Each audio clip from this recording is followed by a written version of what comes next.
اللہ کے محبوب علیہ السلام نے ایک بڑی خوبصورت بات ارشاد فرمائی، ذرا سنیے اور اس کا لطف لیجیے اور حضور کے دیے گئے اس وعدے پہ دل کے قرار کا سامان کیجیے۔ اللہ کے محبوب علیہ السلام نے ارشاد فرمایا کہ من یکفر لی اللہ یسأل الناس شیئا، جو شخص مجھے اس بات کی ضمانت دے کہ وہ اللہ کے علاوہ کبھی بھی کسی سے کوئی سوال نہیں کرے گا، جب بھی کوئی مشکل ہوئی، جب بھی تکلیف ہوئی تو وہ سوال مالک کی دہلیز پہ کرے گا، وہ مصلی بچھائے گا اور رب سے کہے گا میرا مسئلہ یہ ہے۔ جو شخص مجھے یہ ضمانت دے کہ وہ اللہ کی دہلیز پہ اپنے سوال رکھے گا، اللہ کے علاوہ کسی سے نہیں کہے گا،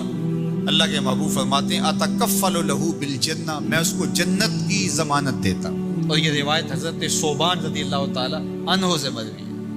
حضرت ثوبان نے جب حضور سے یہ فرمان سنا تو انہوں نے کہا حضور میں ضمانت دیتا ہوں، میں زندگی بھر اللہ کے علاوہ کسی سے سوال نہیں کروں گا۔ اور صحابہ نے پھر اس پہ عمل کر کے دکھایا۔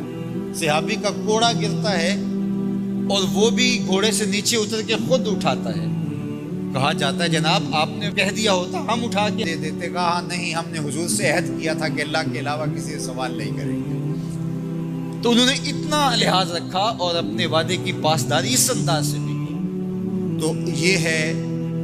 وہ دولت جو کسی بندے کو اللہ صالح اعمال کے نتیجے میں عطا کرتا ہے۔ حضرت حسن بصری رضی اللہ تعالیٰ عنہ فرماتے ہیں کہ یہ کسی شخص کا ضعیف یقین ہے کہ جو اس کے پاس موجود ہے اس پر اس کو اعتماد ہے، اور اس کا جو حصہ اللہ کے پاس موجود ہے اس پر اس کو اعتماد نہیں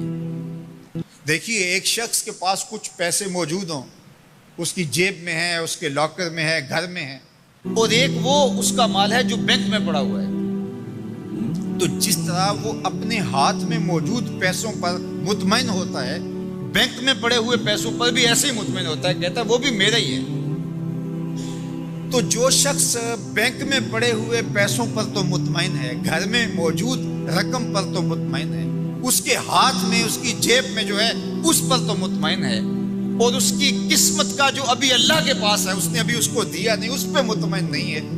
تو حضرت حسن بصری فرماتے ہیں اس سے بڑھ کر ذوف یقین اور کیا ہوگا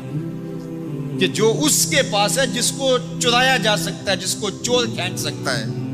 جو گر سکتا ہے، جو چھینا جا سکتا ہے، اس پہ تو یقین کر رہا ہے کہ یہ میرا ہے، اور جو اس کا حصہ اللہ کے ہاں ہے اس پہ یقین نہیں کر رہا۔ تو کہا کہ اس سے بڑھ کر پھر اور ذوف کیا ہو سکتا ہے۔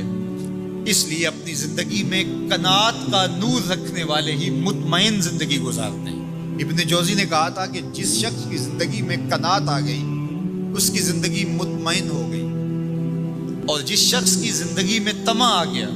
اس کی زندگی گھٹن کا شکار ہوگی، اذیت کا شکار ہوگی۔ حضرت سہل بن سعد الساعدی رضی اللہ تعالی عنہ سے یہ روایت مروی ہے کہ ایک شخص حضور کی خدمت میں آیا اور اس نے حضور سے ایک عجیب سوال کیا۔ اس نے کہا حضور مجھے کوئی ایسا عمل ارشاد فرما دیجئے کہ اگر میں وہ کروں تو مجھ سے اللہ بھی پیار کرے اور اللہ کی مخلوق بھی مجھ سے پیار کرے۔ ایک عمل ایسا بتا دیجئے اگر میں وہ عمل بجا لاؤں تو اللہ مجھ سے پیار کرے اور اس کی مخلوق بھی مجھ سے پیار کرے۔ اللہ کے محبوب نے اس کو جو جواب دیا اس کا مفہوم سن لیجیے۔ آقا کریم نے فرمایا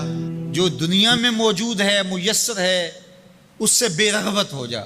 تیری ضرورتیں تو پوری ہوں گی، اس میں تو کوئی شک نہیں، لیکن تیری رغبت ادھر نہ رہے، زہد فی الدنیا اختیار کر لے،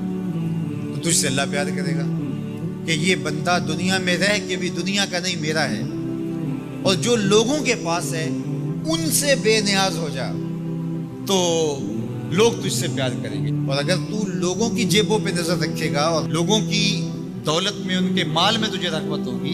تو فرمایا کہ پھر لوگ تجھ سے دور ہٹ جائیں گے۔ تو اللہ قناعت کا نور عطا فرماتا ہے اس شخص کو جو اچھے اور صالح اعمال